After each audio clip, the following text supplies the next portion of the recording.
Cette nouvelle chronique vous conduira d'un serpent qui se mord la queue à l'autocannibalisme des cellules. Et cette chronique démarre par un lever de soleil sur l'Égypte antique.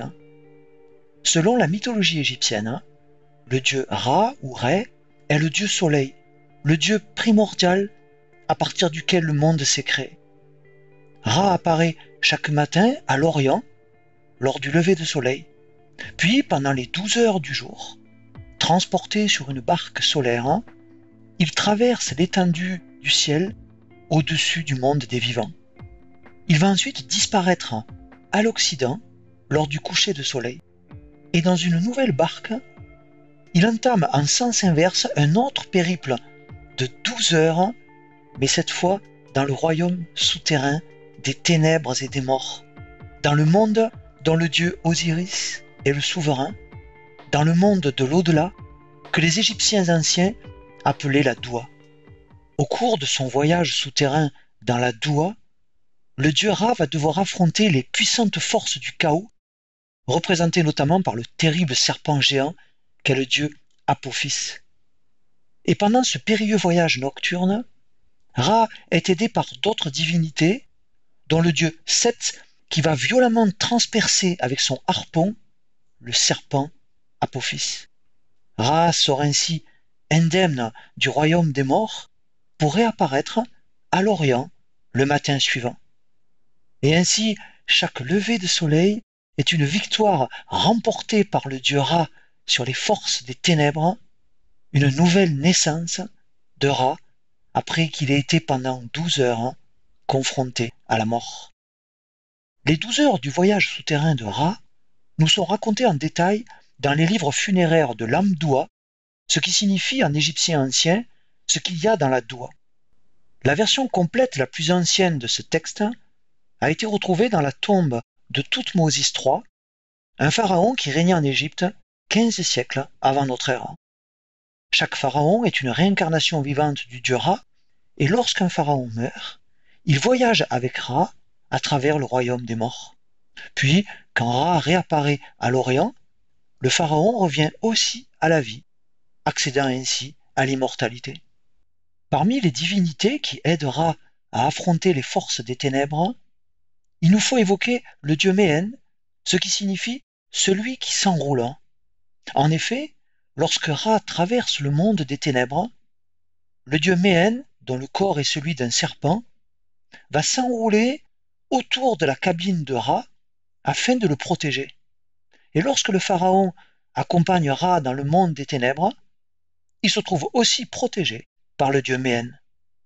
Ainsi, le corps serpentiforme du dieu Méhen constitue une barrière de protection à la fois physique et divine. Notons que dans l'Égypte ancienne, Méhen était aussi un jeu où un serpent enroulé, sculpté, faisait office de plateau. La représentation initiale de Méhen est au départ une ligne ondulée entourant Ra ou entourant le pharaon. Mais elle va devenir ensuite un cercle unique et continu, c'est-à-dire un serpent qui mord sa propre queue. La première représentation de ce serpent, qui se referme entièrement sur lui en dévorant sa queue, a été découverte dans la chambre funéraire de Toutankhamon, un pharaon qui régnait sur l'Égypte 14 siècles avant notre ère. Et sur cette représentation, on peut voir deux serpents qui se mordent la queue, l'un entoure la tête du personnage central et l'autre entoure ses pieds. Ce personnage central est le dieu Osiris, ou peut-être le pharaon défunt, qui se trouve ainsi protégé par ces deux serpents. Et ce serpent qui se referme sur lui-même symbolise le passage d'Osiris ou du pharaon du monde des morts vers le royaume des vivants. Dans l'Égypte ancienne, ce dessin du serpent qui se mord la queue va être très utilisé, notamment sur les cercueils, puisqu'il est un symbole de résurrection. Ce symbole égyptien sera ensuite transmis aux Grecs, qui vont l'appeler un ouroboros, du grec ancien qui signifie « qui se dévore la queue ». Et l'ouroboros, dont la signification était au départ religieuse, va devenir un symbole magique. On trouve ainsi des pierres gréco-romaines, considérées alors comme magiques, et sur lesquelles un ouroboros est gravé. L'ouroboros va devenir ensuite un symbole utilisé par les alchimistes, qui sont en quelque sorte les pionniers de la chimie. Une alchimiste égyptienne dénommée Cléopâtre, et qui n'a rien à voir avec la reine d'Égypte, officie à Alexandrie 3 ou 4 siècles après Jésus-Christ. Elle essaye de produire la pierre philosophale, c'est-à-dire une substance qui permettrait de transformer le plomb en or ou bien de prolonger notre durée de vie. Une des premières représentations d'un ouroboros dans un écrit d'alchimiste apparaît dans l'œuvre la plus reconnue de Cléopâtre l'alchimiste.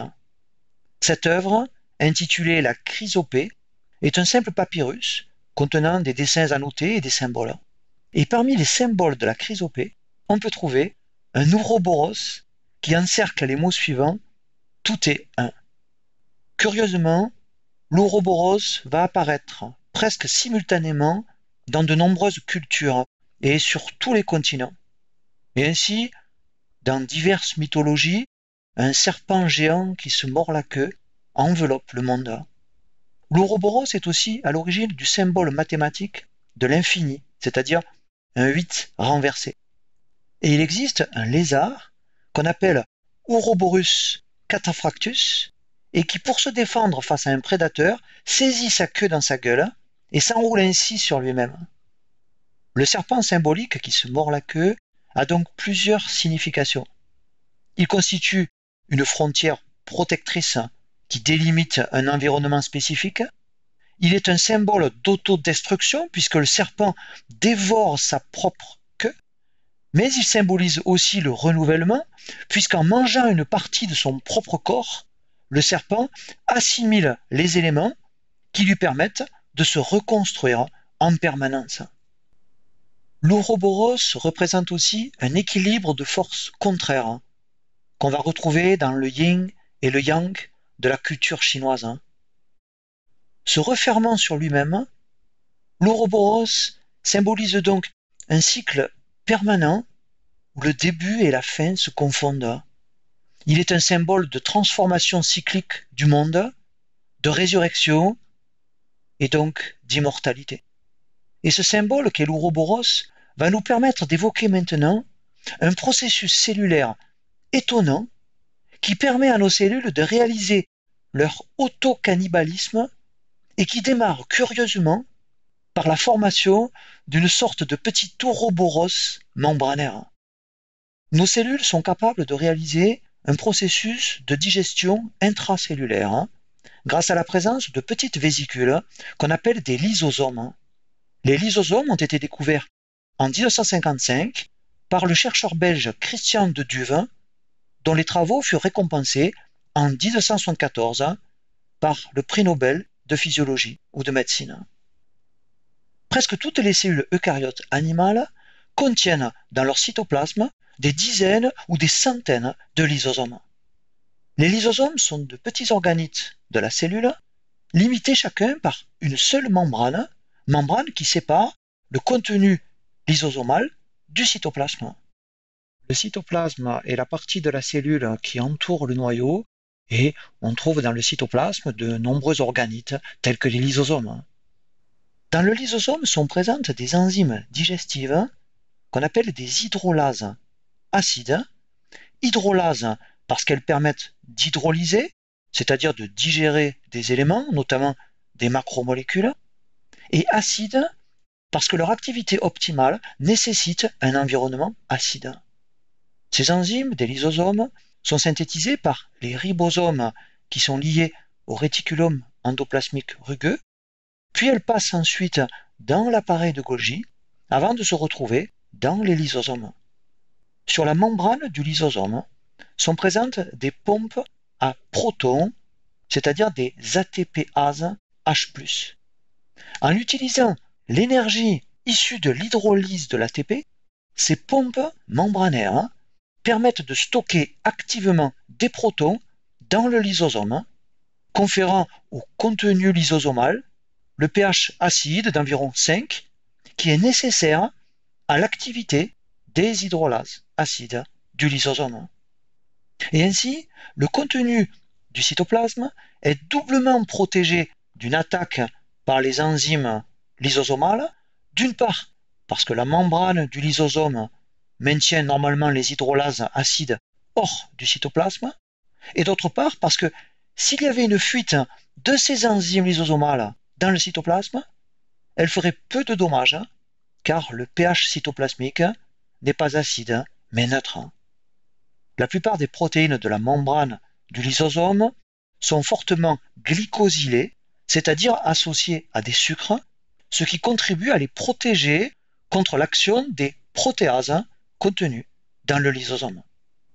La membrane du lysosome contient aussi des protéines de transport qui vont permettre aux produits issus de la digestion dans le lysosome, par exemple des acides aminés issus de l'hydrolyse de protéines, de passer dans le cytoplasme où ils peuvent ensuite être réutilisés par la cellule. Les substances que les lysosomes vont digérer peuvent être livrées au lysosome par plusieurs voies possibles. Par exemple, les macromolécules du liquide extracellulaire vont rentrer dans la cellule par un processus d'endocytose avec invagination de la membrane. C'est-à-dire que la membrane plasmique va se déformer vers l'intérieur et un morceau de membrane plasmique va ainsi progressivement se refermer autour du matériel capté. Et se forme ainsi dans le cytoplasme une petite vésicule qu'on appelle un endosome et qui contient le matériel extracellulaire que la cellule vient d'ingérer.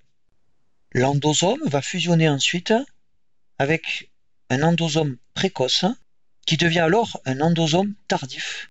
Et cet endosome tardif va ensuite fusionner avec un lysosome pour que le matériel qui est entré dans la cellule par endocytose puisse maintenant être digéré. Certaines cellules, telles que nos macrophages, sont capables de réaliser une endocytose particulière appelée la phagocytose. Dans ce cas, la membrane plasmique émet vers l'extérieur des prolongements qui vont capturer de grosses particules et des microbes, par exemple des bactéries. La phagocytose aboutit à la formation d'une vésicule appelée le phagosome, qui va fusionner ensuite avec un lysosome, ce qui permet par exemple de digérer la bactérie que la cellule a capturée. Notons que dans ces deux exemples, les substrats de la digestion lysosomale proviennent de l'extérieur de la cellule, et on parlera dans ce cas d'hétérophagie. Mais les lysosomes peuvent aussi digérer du matériel présent dans la cellule, et on parlera alors d'autophagie. Le terme d'autophagie vient du grec auto signifiant soi-même et phagie signifiant manger. L'autophagie est une sorte d'autocannibalisme de la cellule, un peu comme dans le cas du serpent qui dévore sa propre queue. C'est Christian de Duve qui a introduit le terme d'autophagie pour nommer ce processus que lui et d'autres chercheurs ont observé dès les années 1950 dans le foie et dans les reins. Ce processus d'autophagie est caractérisé par la présence dans le cytoplasme de vacuoles très particulières, limitées par une double membrane et contenant des éléments du cytoplasme de la cellule elle-même, comme par exemple du réticulum endoplasmique rugueux, des ribosomes ou des mitochondries. Cette vacuole à double membrane est appelée un autophagosome, lequel va ensuite fusionner avec un lysosome afin que le contenu de l'autophagosome puisse être digéré. Ce sont les travaux du chercheur norvégien Seglen au cours des années 1980 qui vont fournir les bases de la compréhension cellulaire et moléculaire de l'autophagie. Seglen visualise en microscopie électronique à transmission la structure membranaire qui englobe le matériel cytoplasmique pour former l'autophagosome. Seglen va donner le nom de phagophore à cette structure en croissant qui précède la formation de l'autophagosome. Seglen va également identifier un compartiment issu de la fusion d'un autophagosome et d'un endosome tardif. Ce compartiment, appelé l'amphysome, montre l'existence de liens entre l'autophagie et l'endocytose. L'autophagie est un processus qui se réalise en 5 étapes successives. La première étape est celle de la nucléation, où se forme, à partir notamment du réticulum endoplasmique, le phagophore, qui est une sorte de petit serpent en forme de croissant et limité par une membrane. La seconde étape est celle de l'élongation du phagophore, pendant laquelle ce petit serpent membranaire qu'est le phagophore s'allonge tout en continuant de s'incurver comme si ce serpent membranaire voulait se mordre la queue. Et de la même façon que l'ouroboros permet de limiter un compartiment, le phagophore qui s'allonge en se refermant sur lui-même va séquestrer une partie du contenu du cytoplasme. Comme l'ouroboros symbolique, le phagophore va en quelque sorte finir par se mordre la queue puisque les deux extrémités du phagophore vont fusionner entre elles. Ce processus de fermeture du phagophore, qui est la troisième étape de l'autophagie, aboutit à la formation de l'autophagosome, une vacuole qui se trouve donc limitée par une double membrane et qui peut contenir des macromolécules de la cellule, des organites et des micro-organismes intracellulaires. La quatrième étape de l'autophagie est celle de la fusion, et elle peut se faire de deux façons possibles. L'autophagosome peut d'une part fusionner avec un endosome tardif, formant alors un amphysome qui va fusionner à son tour avec un lysosome. L'autophagosome peut d'autre part fusionner directement avec un lysosome. Dans les deux cas, on obtient un autolysosome dans lequel les hydrolases du lysosome vont permettre la cinquième et dernière étape du processus d'autophagie, celle où sont digérés les éléments cellulaires que contenait l'autophagosome. Et les éléments issus de la digestion sortent de l'autolysosome pour être utilisés par la cellule et ils sont donc finalement recyclés par la cellule. Ce mécanisme d'autophagie en 5 étapes permet de dégrader massivement des macromolécules ou des organites de la cellule. On appelle ce processus la macro-autophagie parce qu'il permet de séquestrer de grosses portions du cytoplasme à l'intérieur d'autophagosomes. Les éléments de ces grosses portions de cytoplasme sont finalement digérés par les enzymes lysosomales.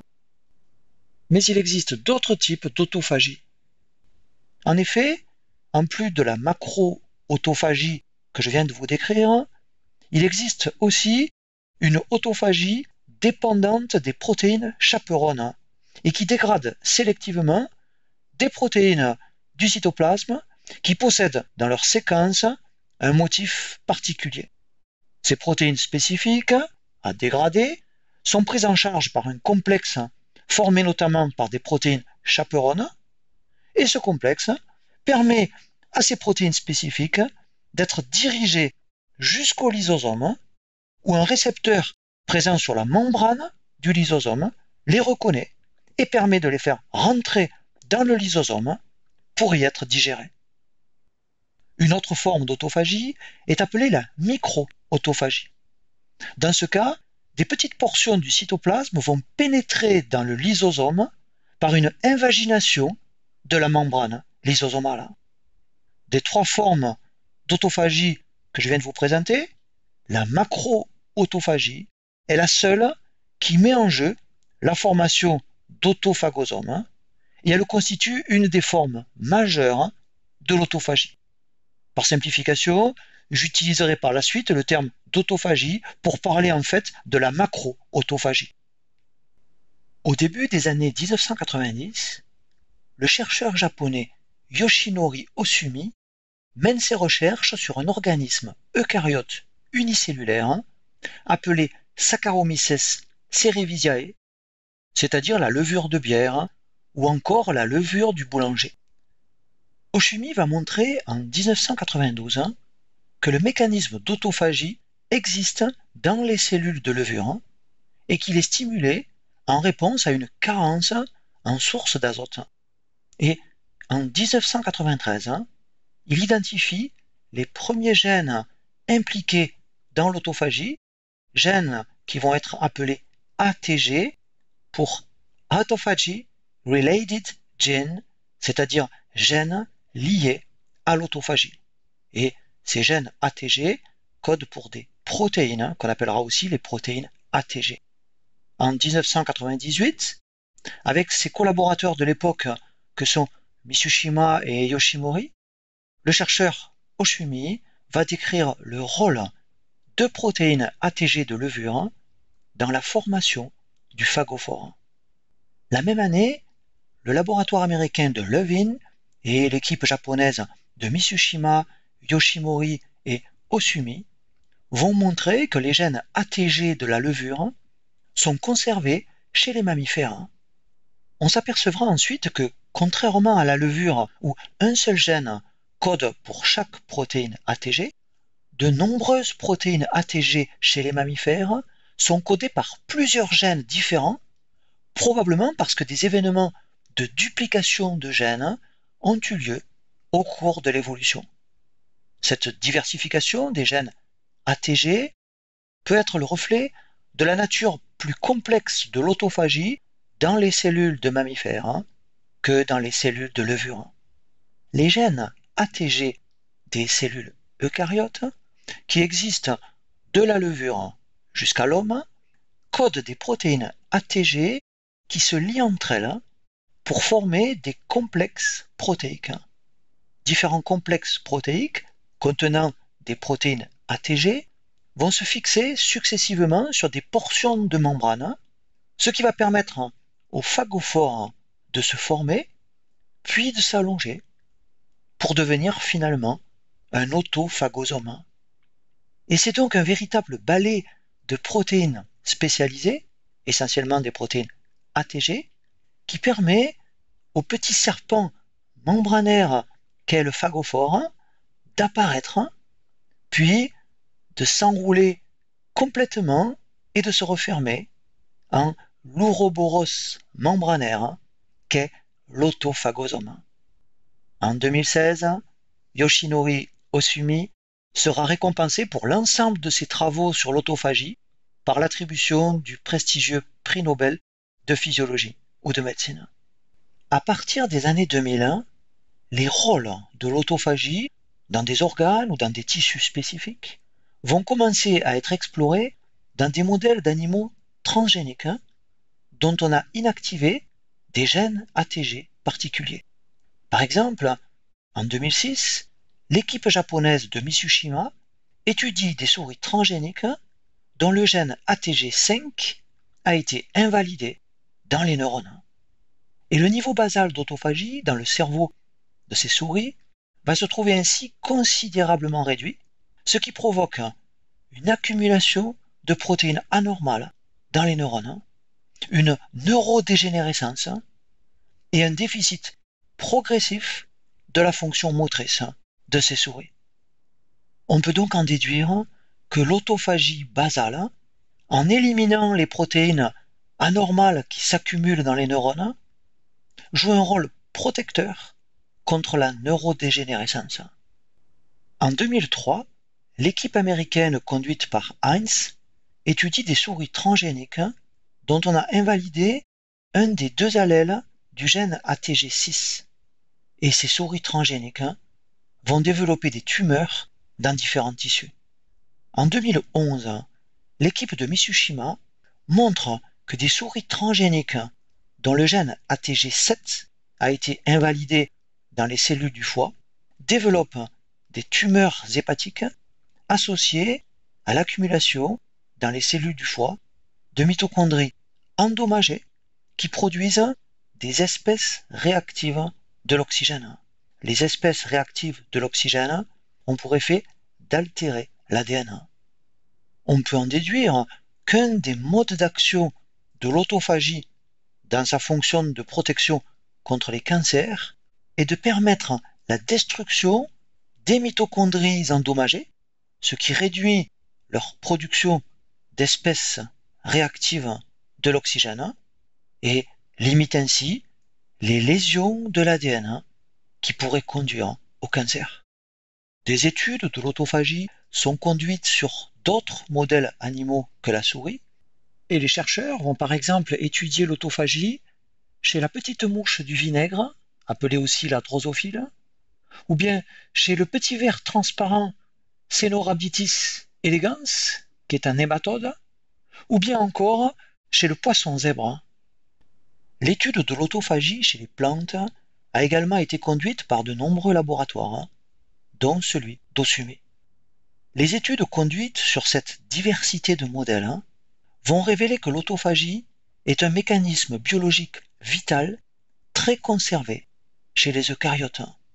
Et ce processus d'autophagie va intervenir dans le développement, puis dans le maintien de l'équilibre des tissus et des organes.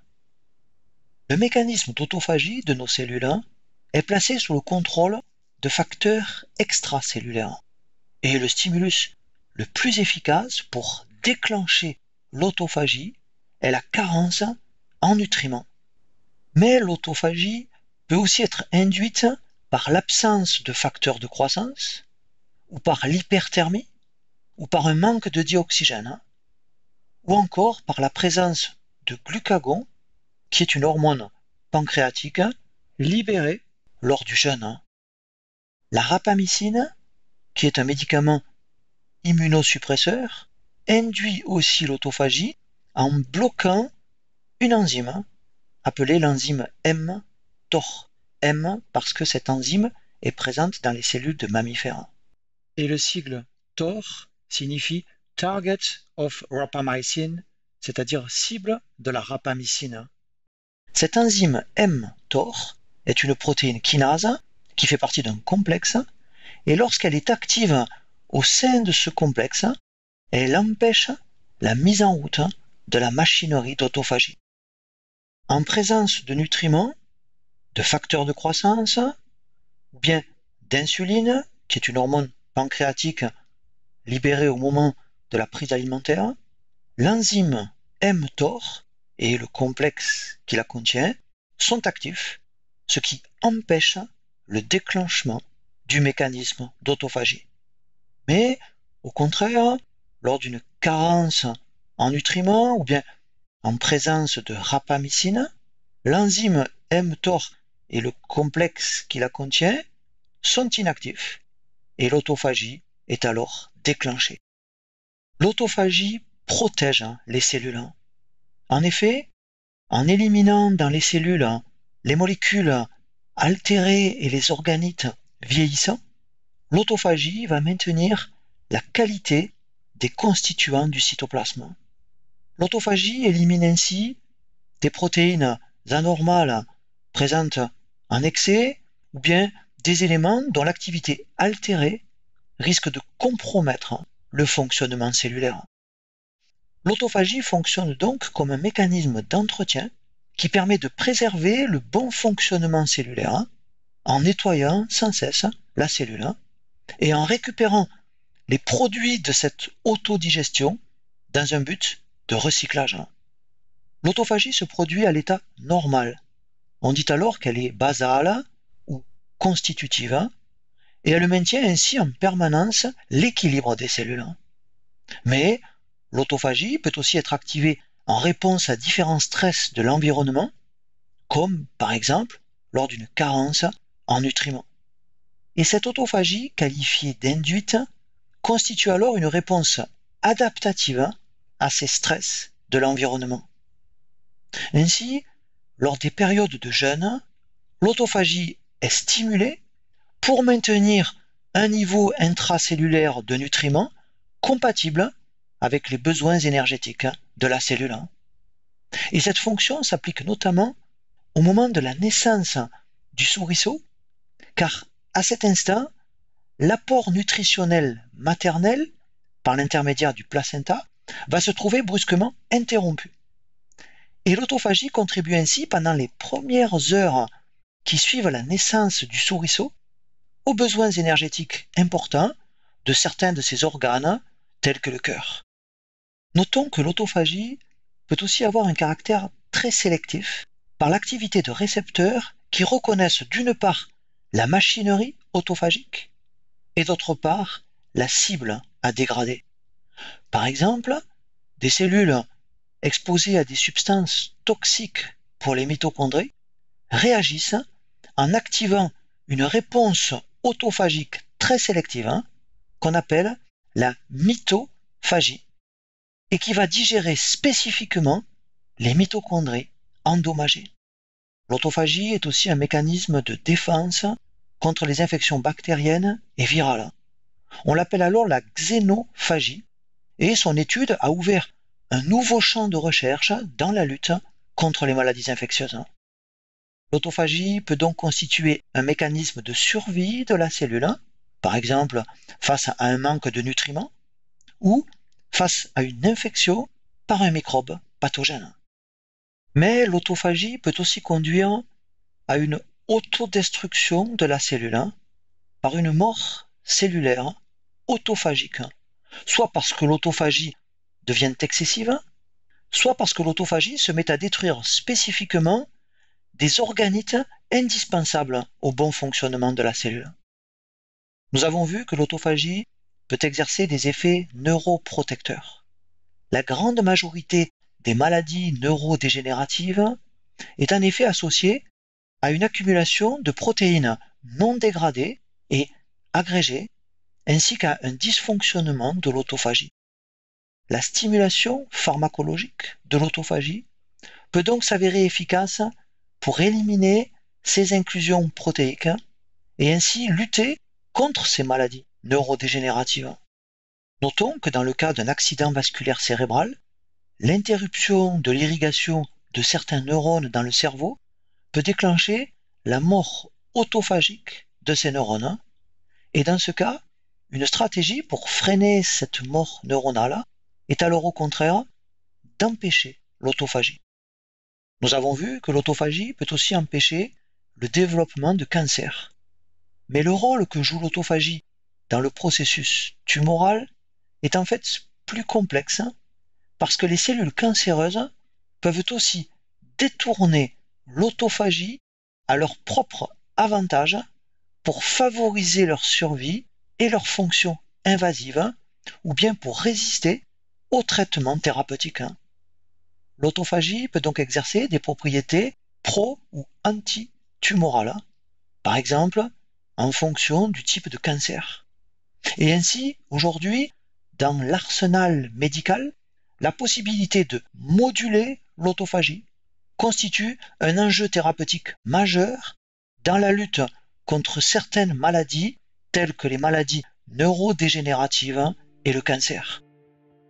Le serpent symbolique qu'est l'Ouroboros se développe tout en mangeant son propre corps afin de se renouveler. De même, nos cellules maintiennent leur équilibre en se reconstruisant en permanence tout en éliminant par autophagie certains de leurs constituants. Et comme le dieu serpent Mélène, entourant le dieu Ra et le pharaon pour les protéger durant leur passage dans le monde des ténèbres, l'autophagie protège nos cellules et notre corps. Elle permet la survie des cellules en limitant l'accumulation de matériel cytoplasmique qui pourrait être nocif, tout en recyclant des éléments nécessaires à l'activité cellulaire. En nettoyant et en alimentant nos cellules, l'autophagie freine leur vieillissement. À l'échelle de notre organisme, l'autophagie freine les réponses inflammatoires. Elle participe à notre immunité et elle contribue à nous protéger de pathologies telles que le cancer et les maladies neurodégénératives. Les capacités autophagiques déclinent au cours du vieillissement de l'organisme. Mais on a pu montrer que la stimulation de l'autophagie ralentit le vieillissement du corps et retarde l'apparition de maladies liées au vieillissement comme les maladies cardiovasculaires et le diabète. L'emploi d'activateurs pharmacologiques de l'autophagie peut donc présenter une utilité non seulement pour traiter des pathologies ayant pour origine des défauts de l'autophagie, mais aussi pour espérer pouvoir un jour prolonger notre longévité.